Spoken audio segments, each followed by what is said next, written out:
உத்தம சந்தம் சரீஸ்வர சுவாமி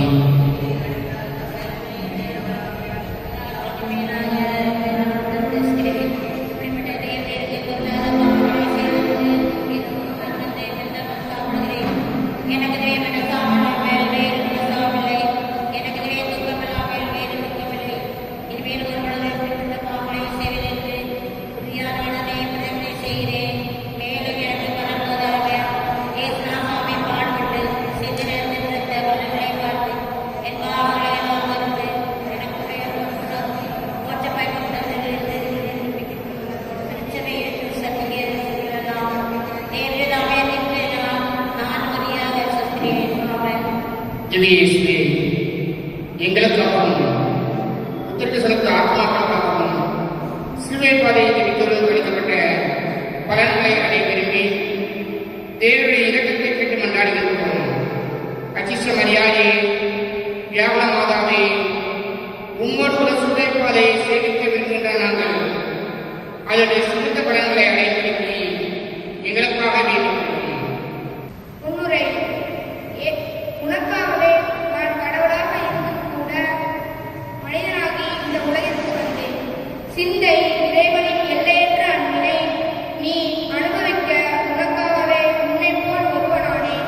உனக்காகவே அவமானங்களை அன்பா ஏற்றுக்கொண்டேன். உனக்காகவே சாட்டை அணிகளை முள்முடியை ஆணிகளை அரவணைத்துக் கொண்டேன். உனக்காகவே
எங்கு அன்பு பெருகி வருகின்றதோ அங்கு சுமைகள் கூட சுகமாக மாறுகின்றன. நம்முடைய சுமைகளை நாம் தான் சுகமாக வேண்டும். இயேசுக்கு பலி சென்றால் சுகங்கள் கூட சுகமாக மாறுகிறது. நாம் பிறருக்கு சுமைகளாக அவருக்கு போகிறோமா? செபம். எனக்காக சிலுவை விரும்பி சுமந்த இயேசுவை சுமப்பதில்தான் உலகம் இயங்கிக் கொண்டிருக்கிறது. எனவே உங்கள் சுமைகளை விரும்பி ஏற்று உண்மை பின்தொடர அழைத்தார். ஆமென். எங்கள் தேவன் தயவாயிரு சுவாமி, எங்கள் தேவன் தயவாயிரு. எங்கள் மேல் தயவாயிரு சுவாமி, எங்கள் மேல் தயவாயிரு. மரித்த விசுவாசிகளுடைய ஆத்துமாக்கள் சிதைந்த இரக்கத்தினால் நித்திய சமாதானத்தை அளிப்பார கடவுளே. ஆமென்.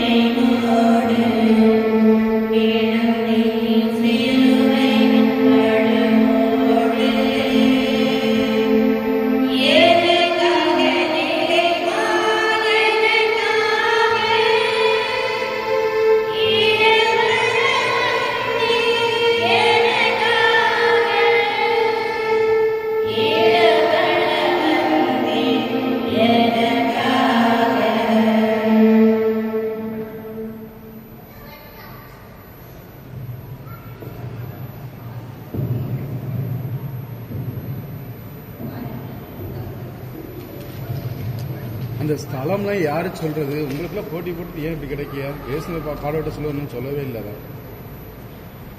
இது எத்தனாவது ஸ்தலம் சொல்லுங்க. 3ஆம் நிலை. இயேசு முதல் முறை கீழே விழுகிறார்.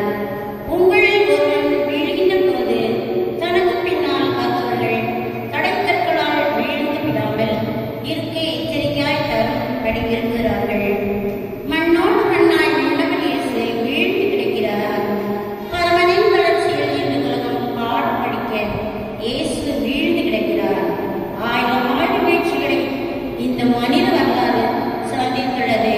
லட்சக்கணக்கானவர்கள் எப்படியெல்லாம் வாழக்கூடாதோ அப்படியெல்லாம் வாழ்ந்து மடிந்துள்ளனர். ஆயிரக்கணக்கான குடும்பங்கள் குடியால் வீழ்த்தப்பட்டுள்ளன. பல ஆயிரக்கணக்கான மனிதர்கள் போதையால், வன்முறையால், பகைமையால் செத்தொழிந்துள்ளனர். வரட்டு வைராக்கியத்தாலும் ஆணவத்தாலும் வீழ்த்தப்பட்டுள்ளனர். பலர் இன்னும் வீழ்ந்து கொண்டே இருக்கிறார்கள். நமது முன்னோர்கள் வீழ்ச்சியிலிருந்து நாம் பாடங்களை கற்றுக்கொள்ள மறந்து விடுகின்றோம், மறுத்தும் விடுகின்றோம். எனவே வாழ்ந்து மடிந்த வரலாற்று நிலைகளில் இருந்து நாம் பாடம் கற்றுக்கொள்வோம். அவர்கள் வீழ்ந்ததைப் போல நாம விட வேண்டாம். அவர்களின் வீழ்ச்சியை எச்சரிக்கையாக ஏற்றுக்கொள்வோம். ஜெபம். எழுச்சியின் இறைவா, எங்கள் பெரியவர்கள் முன்னோர்கள் செய்த தவற்றை நாங்கள் மீண்டும் செய்யாமல், யார்தான் நல்லவர்கள் என்று கேள்வி கேட்காமல் நல்லவற்றையே தேர்ந்தெடுத்த உமது அருளை தாரும். ஆமென். எங்கள் தேவன் தயவாயிரு சுவாமி, எங்கள் தேவன் தயவாயிரு. மரித்த விசுவாசிகளுடைய ஆத்துமாக்கள் சிதைந்த இரக்கத்தினால் நித்திய சமாதானத்தை அளிப்பார கடவுளே.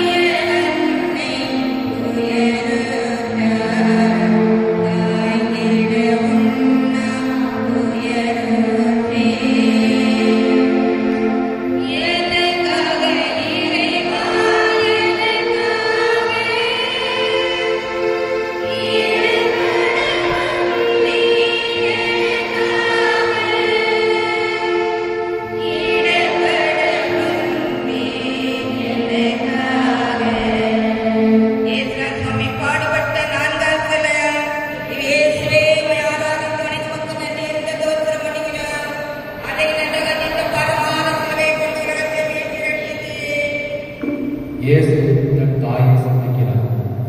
எலும்பும் தோளுமாய் வயதான பசுமாடு முதுகுப்புறத்தில் கவனிப்பாரற்று படுத்திருப்பதை வெள்ளாடு கவலையோடு நோக்கியது. பசுமாட்டை பார்த்து, முன்பெல்லாம் உன்னை வீட்டுக்காரர் நாள் தவறாமல் குளிப்பாட்டுவானே, புல்லும் வைக்கோலும் போட்டு இப்பொழுது திரும்பி கூட பார்ப்பதில்லையே ஏன் என்று கேட்டது வெள்ளாடு. பசுமாடு பெருமூச்சு விட்டது. பயனில்லை, அதனால் என்னை பார்ப்பதில்லை என்றது பசுமாடு. சுருக்கமாக அது சொன்னது, மடியில் வாழும் வெள்ளை மதிக்க ஆரம்பில்லை. இன்றைய எத்தனை குடும்பங்களில் தன் பிள்ளைகளோடு கொஞ்சி பேசி உணவு கொடுத்து உள்ளத்தை சீர்படுத்தி ஆன்மீகத்தினை சொல்லித் தருகிறார்கள் பெற்றோர்கள். தொலைக்காட்சியில் தங்களையே மூழ்கடித்து விட்டு வாழும் பெற்றோர்கள் ஏராளம். பெற்றோரின் அறிவுரையை கேட்காமல் மனம்போன போக்கில் வாழும் பிள்ளைகள் எத்தனையோ பேர் உள்ளனர்.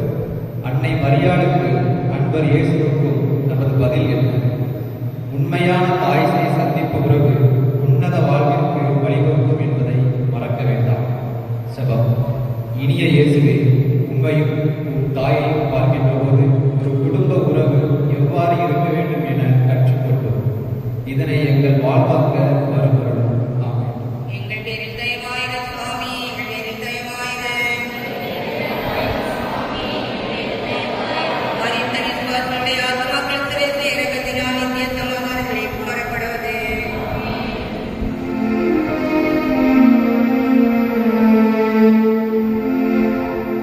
கருத்திட முடிய நிலையானி சீமோன் கருத்திட தன்னை உம்மோடு. கருத்திட முடிய நிலையானி எனக்காக இறைவா,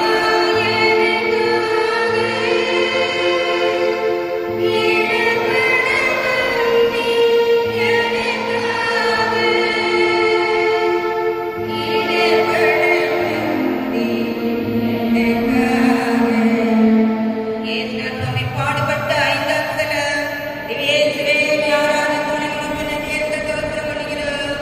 அதை நல்லகத்தின் பாரமான சிலுவைக்கு உலகத்தை மீட்டு இரட்சித்தீர். இயேசுவின் சிலுவையை சுமக்க சீமோன் உதவுகிறார். மயங்கி விழும் நிலையில் இயேசுவின் கால்கள் தள்ளாடுகின்றன. நடக்க முடியாமல் தத்தளிக்கின்றார் இயேசு. மனிதன் தனிமரம் அன்று. மனிதனால் தனித்து வாழ முடியாது. மனித வாழ்விற்கு பிற மனிதர்கள் அவசியம் என்பதைத்தான் இந்நிகழ்வு நமக்கு சுட்டிக்காட்டுகிறது. உன்னை சுற்றிப்பார். உன் குடும்பத்தில், உன் ஊரில், நீ பணியாற்றும் இடங்களில், நீ படிக்கும் இடத்தில் ஏங்கும் விழிகளும் ஏங்கும் கைகளும் அதிகம். உடைந்து போன குடும்பங்கள், சிதறி போன குடும்ப உறவுகள், வேண்டாத குழந்தைகள், வயிற்று பசியோடு வாடுவோர்கள், கடன் தொல்லையால் வாடும் குடும்பங்கள் என உதவிக்காக நிற்பவர்கள் எண்ணில் அடங்கார். ஆனால் இன்று சுய விளம்பரம் இல்லாத ஆட்கள் மிக குறைவு. ஒரு பிடி மண்ணை அள்ளி போட்டுவிட்டு ஊர் முழுக்க தம்பட்டம் அடிப்பவர்கள் ஏராளம். தவக்காலம், திருவிழா என்றால் சுய விளம்பரத்திற்காக முன் வருபவர்கள் பலர். பலனை எதிர்பார்க்காமல் செய்கின்ற உதவி வரலாற்று பதிவுகளில் பொறிக்கப்படும் சீமோனின் உதவியை போன்றது. ஜெபம்.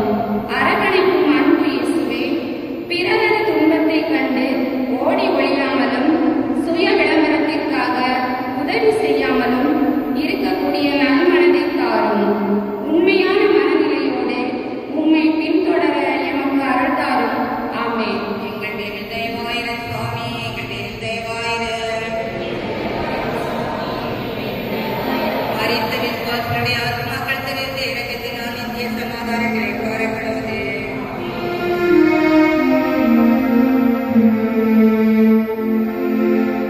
நிலையாய் பணிந்தது உமது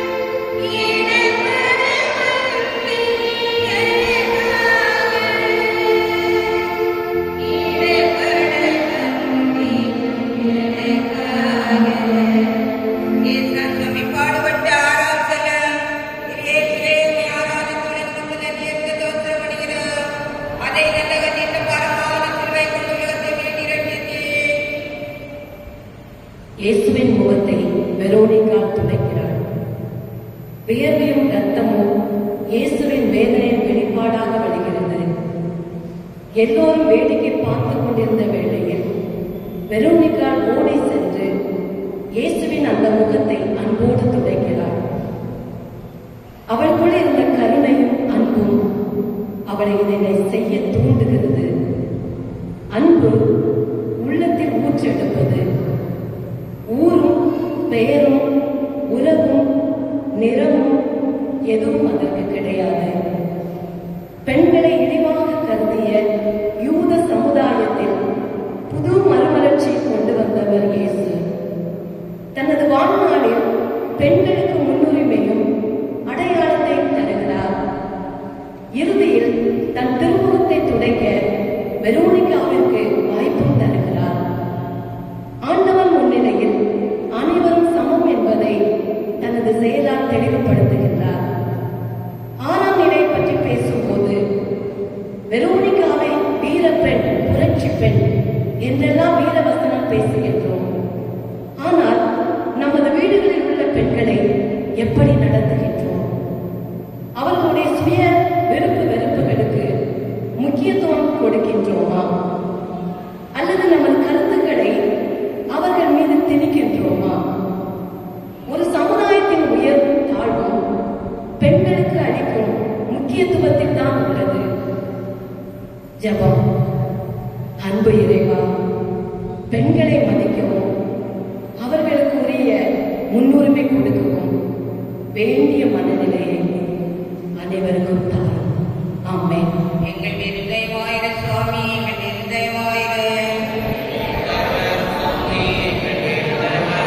மரித்த விசுவாசிகளுடைய ஆத்துமாக்கள் சிறைந்த இரக்கத்தினால் நித்திய சமாதானங்களை பாரக்கடவுதே.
இயேசு 2ஆம் முறை கீழே விழுந்தார். இயேசு மண்ணை அரவணைக்கிறார். வீழ்ந்ததை கண்டால் வாய்விட்டு சிரிக்கும் உலகம் இது. இயேசு எப்போது வருவார் என ஆவலோடு எதிர்நோக்கிய பகைவர் கூட்டம் அடித்து துன்புறுத்தியது இயேசு. வீழ்ந்து கிடப்பவரை ஏளனம் செய்கிறது. நியாயமான அவரது வளர்ச்சியும் எழுச்சியும் பிறரை கதிகலந்து வைத்தது. பலருடைய எழுச்சிக்கும் வீழ்ச்சிக்கும் இவர் காரணமாயிருப்பார் என்ற சிமியோனது வாக்கு இயேசுவில் நிறைவு பெறுகிறது. யதார்த்தமான, நேர்மையான, வீரமிக்க இயேசுவின் வார்த்தைகள் போலிகளான பரிசெயர்களுக்கு இடராக அமைந்தது. எனவேதான் இயேசு கீழே தள்ளப்படுகிறார். வளர விடுங்கள், பிறரை வளர வையுங்கள், நீங்களும் வளருங்கள். எப்படியாகிலும் அடுத்தவர் அளித்தாலும் பரவாயில்லை, நான் வளர வேண்டும். இதுதான் இன்றைய நீதி. பிறரது அழிவால் நமக்கு வரும் வளர்ச்சியே அல்ல. எதிர்கால நம்பிக்கைகளான குழந்தைகளை தட்டி கொடுத்து உற்சாகப்படுத்துங்கள். அவர்கள் கீழே விடும்போது உங்களது நேர்முறையான எண்ணங்களால் ஊற்றி விடுங்கள். அமைதியாக அறிவுறுத்துங்கள், ஆவேசப்படாதீர்கள். எனவே நாம் அனைவரும் தீபங்களாக இருப்போம். பிறரது வளர்ச்சியை நமது வளர்ச்சியாக ஏற்போம். ஒளிர்வோம், ஒளிர்விப்போம். ஜெபம். அன்பு இறைவா, உமதருள் துணை மட்டுமே உன்னத வாழ்வுக்கு வழிவகுக்கும் என்பதையும், உம்மை மட்டுமே நம்புகிற பொழுது துன்பத்தினால் தாழ்ந்து போனால் வீழ்ந்து போக மாட்டோம் என்பதை உணர்ந்து வாழ அருள் புரியும். ஆமென். எங்கள் இருதயமாயிர சுவாமி, எங்கள் இருதயமாயிர மரித்த விசுவாசிகளுடைய ஆத்துமாக்கள் சிறைந்த இரக்கத்தினால் நித்திய சமாதானத்தை பாரக்கடவுதே.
அழுது புலம்பும் எருசலேம் நகர பெண்களுக்கு இயேசு ஆறுதல் தருகிறார்.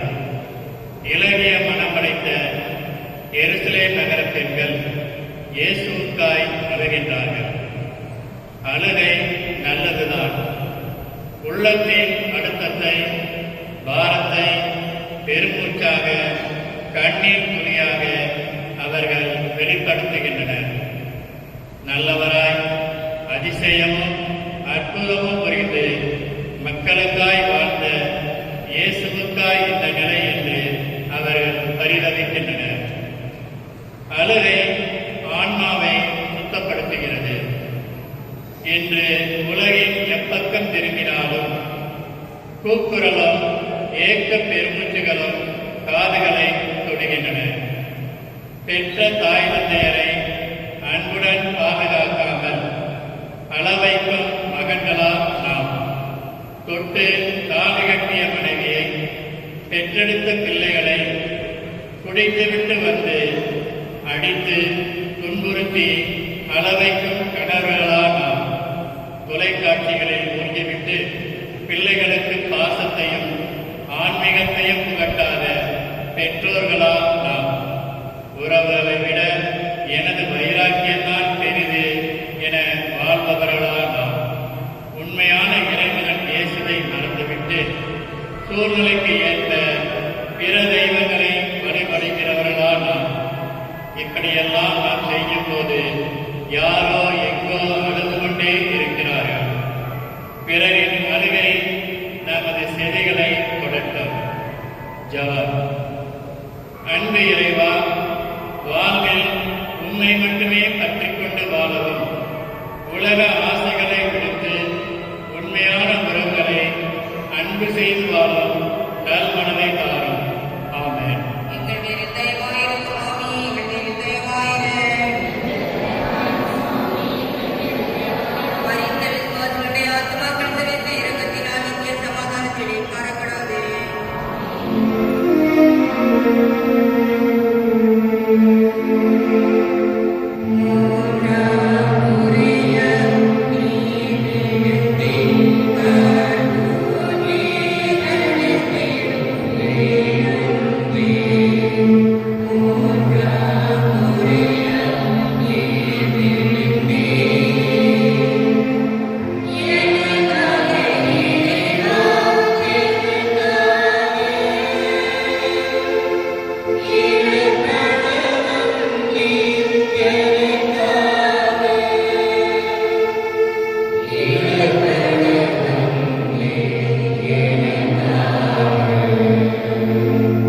சுவாமி பாடுபட்ட ஒருவனால் செல்ல இனி இயேசுவே ஆராதித்து வணங்கும் மக்கள் நன்றி என்று தோற்றம் அடைகிறோம்.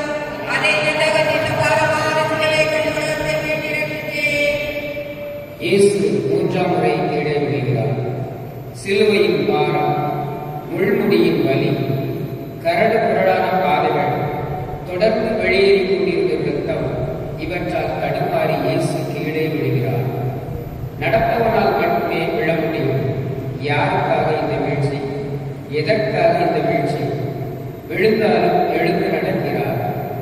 உன் மீதும் என் மீதும் கொண்டிருந்த அன்பை சுமந்து சுமந்து அன்புக்காக பாடு சுமந்து வீழ்ந்து கிடக்கிறார். இன்று வாழ்க்கையில் ஒரு முறை தவறினால் கூட எல்லாம் முடிந்துவிட்டது என கூறி கண்மூடித்தனமாக கடவுளை கண்டபடி பேசுகிறோம். ஒரே கடவுளை நம்புகிறேன் என்று கூறிவிட்டு பில்லி சுண்ணியம், ஜோசியம், சகுனம் என மூட நம்பிக்கையை இதயத்தில் ஏற்று வாழ்கிறோம். சக பக்தியான கிறிஸ்தவ குடும்பத்திற்கு துன்பம் நேரிட்டால் கடவுளை வணங்குவதற்கு ஏன் இந்த துன்பம் என விசுவாசத்தை ஏளனம் செய்து கொச்சைப்படுத்துகிறோம். அடுத்தவன் என்னால் ஒருவரும் கீழே விடக்கூடாது.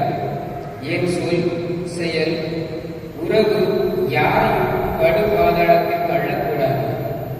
பிறருடைய வீழ்ச்சிக்கு நான் ஒரு வகையில் காரணமாக அமைந்திடக்கூடாது. ஜெபம். இயேசுவே, எமது வாழ்க்கையில் என்ன நேர்ந்தாலும் உன் மீது தளராத விசுவாசம் கொண்டு வாழ வரம் அருளும். ஆமென். தயவாயிரும் சுவாமி, எங்கள் மேல் தயவாயிரும். தயவாயிரும் சுவாமி,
மனித மாண்பே இல்லாமல் கிடைக்கிறார். அவமானத்தின் உச்சம் இது. சிலுவை சாவை விட உச்சகட்ட கொடரும் இயேசுவை நிறுவனமாக்கியது. இன்று நமது அன்றாட வாழ்வில் தினம் தினம் சக மனிதர்களை கூனி குறுக வைக்கும் பொழுது, பிறருடைய இயலாமை எண்ணி நகையாடும் போதும், அடுத்தவரின் வறுமையை காசாக்க முயலும் போதும் மீண்டும் மீண்டும் மனிதர்கள் நிறுவனப்படுத்தப்படுகிறார்கள். என் வார்த்தைகள், என் பார்வை, என் உடல் அசைகள் ஒருவரை அவமானப்படுத்தும் போதெல்லாம் இயேசுவை அந்த வீரர்கள் செய்வது போல நாம் செய்கிறோம். சக மனிதரின் உரிமைகளை, அவர்களுக்கு உரியதை களவாடும் போது நாமும் ஆடைகளை கலைப்புகளாக மாறுகிறோம். அடுத்தவரின் அவமானத்தின் மகிழ்ச்சி அடையும் விலங்காக இல்லாமல் அன்பு என்ற ஆடைகளால் பொருத்துவோம். மரியாதை என்ற ஆடைகளால் மனிதர்களை அழகு செய்வோம். அடுத்தவர்களை வாழ வைப்போம். ஜெபம். இயேசுவே, பிறரின் தேவைகளை அறிந்து உதவும். தன்மானம் இழக்காமல் உமக்கென்று உண்மையான வாழ்வு வாழவும் உமதை அருளை தர வேண்டும். ஆமென். எங்கள் இருதயமாயிர சுவாமி, எங்கள் இருதயமாயிர அனைத்து விசுவாசனுடைய ஆத்மாக்கள் சிறைந்த இறக்கத்தினால் நித்திய சமாதானங்களை பாடப்படுவது.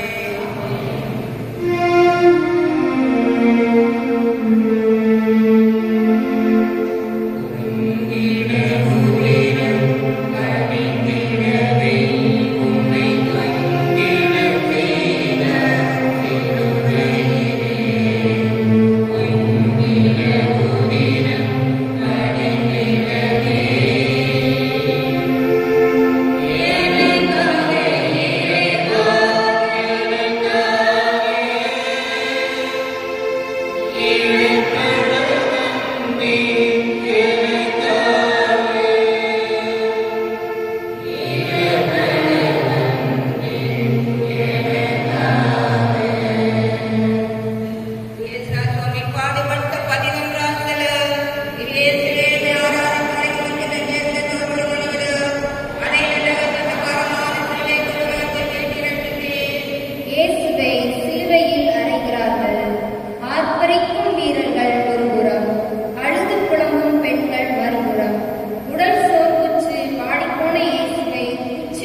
இயேசு உயிர் துறக்கிறார்.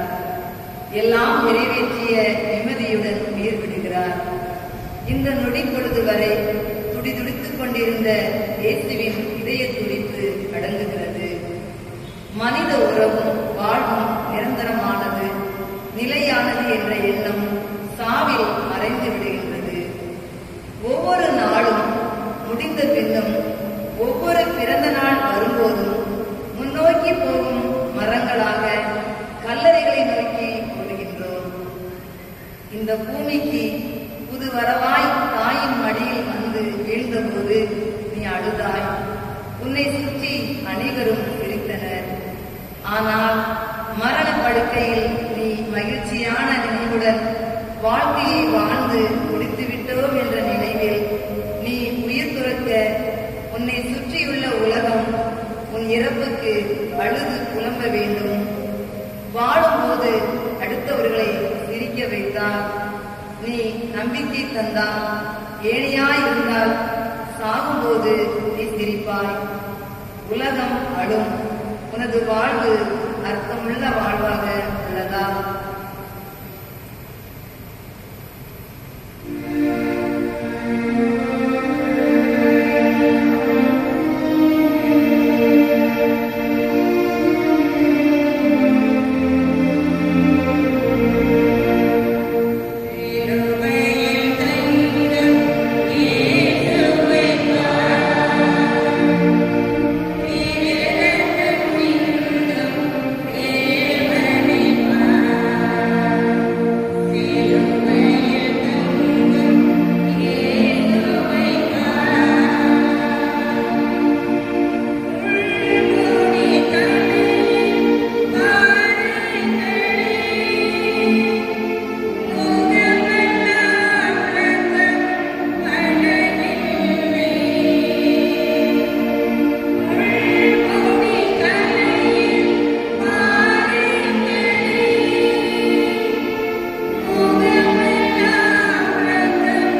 உன்னை நினைத்து கெட்ட பழக்கங்களை கெட்ட சகவாசத்தை எண்ணி அழுகிறார்கள். தோளுக்கு மேல் வந்த உன்னை திருத்த வழி தெரியாமல் அழுகிறார்கள். குடும்பத்தில் வயது முதிர்ந்த நிலையில் அன்பும் மரியாதையும் கிடைக்கப்பெறாமல் மானம் இழந்து வேறு வழி இல்லை என்று நடைமுறையாக உள்ள தாய்மார்கள் கதறி அழுகிறார்கள். ஜெபம். அன்பு இயேசுவே, என் தாயை புரிந்து கொண்டு அவர்களுக்கு மகிழ்ச்சியை தாரும். என் பிள்ளைகளை தெய்வ பயத்திலும் ஞானத்திலும் வளர்க்க உமது அருளை தாரும். ஆமென். எங்கள் எரிந்தயமாயிர சுவாமி, எங்கள் எரிந்தயமாயிர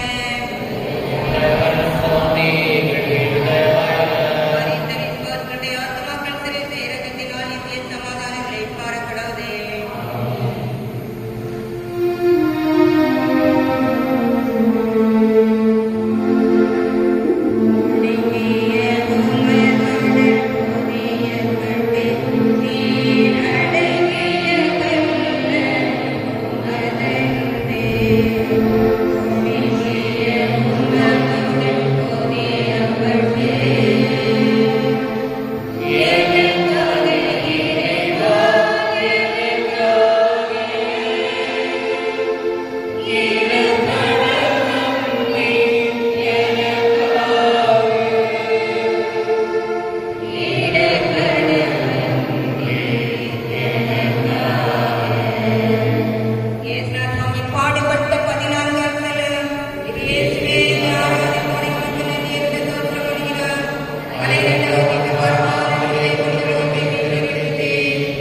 இயேசுவை கல்லறையில் அடக்கம் செய்கிறார்கள். இறைவனம் அடக்கம் செய்ய ஆறடி நிலம் கூட இல்லை. ஒருவரது பிறப்பு முதல் இறப்பு வரை நிலையானது என்றும் ஒன்றும் இல்லை என இறந்த பின்பு கூட இயேசு போதனை செய்கிறார். கடவுளை அன்பு செய், அயனாளை அன்பு செய், அப்போது இறைவன் உணர்ந்து காப்பார் என்பதை வெளிப்படுத்த அடுத்தவர்களால் ஏற்றுக்கொள்ளப்பட்ட இயேசு அடக்கம் செய்யப்படுகிறார். எல்லாம் வல்ல கடவுள் மண்ணில் விதையால் புதைக்கப்படுகிறார். நாங்கள் மரித்த பிறகு எங்களை கல்லறைக்குழியில் தேடாதீர்கள், மாறாக எங்களோடு வாழ்ந்த சக மனிதரின் மனக்குயிலை தேடுங்கள் என்றவாறு நமது வாழ்க்கையை அமைய வேண்டும். இன்று இறந்த பிறகு இதையும் எடுத்துச் செல்ல போவதில்லை என அறிந்தும் மண்ணுக்கும் பொண்ணுக்கும் பயணத்திற்கு முக்கியத்துவம் கொடுத்து அதற்காக உயிரையும் குடிக்கிறோம். இறைவனையும் இறை சாயலில் உள்ள மனிதரையும் அன்பு செய்து வாழ கற்றுக்கொள்வோம். ஜெபம். இறைவா, என் வாழ்வில் நீர் எனக்கு தந்த கடமைகளை செம்மையார் செய்து மனித மனங்களில் இடம் பிடிக்க ஞானத்தை தாரும். ஆமென். எங்கள் நிர்தயமாயிர சுவாமி, எங்கள் நிர்தயமாயிர மரித்த விசுவாசிகளுடைய ஆத்மாக்கள் சிறைந்த இரக்கத்தினால் நித்திய சமாதானங்களை பாரப்படுவது. இது இயேசுவே, உம்மை ஆராதித்து வணங்கி உமக்கு நன்றியென்று தோற்றம் பண்ணுகின்றோம். அதே நல்ல பாரமான சிலரை உலகத்தை மீட்டெடுத்தீரே. தந்தை கட்டுகளுக்காகவும் அம்புத்தந்தை கட்டுகளுக்காக வேண்டிக் கொள்வோமாக. எங்கள் தந்தையே, உமது பெயர் தூயதென போற்றப் பெறுக. உமது ஆட்சி வருக. உமது திருவுளம் போல மண்ணுலகில்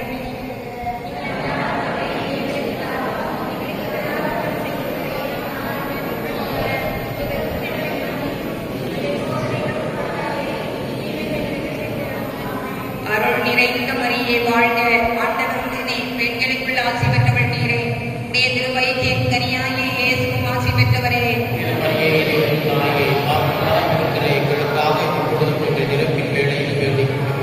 தந்தைக்கும் மகனுக்கும் தூயாவியாருக்கும் ஆட்சி உண்டாவதாக.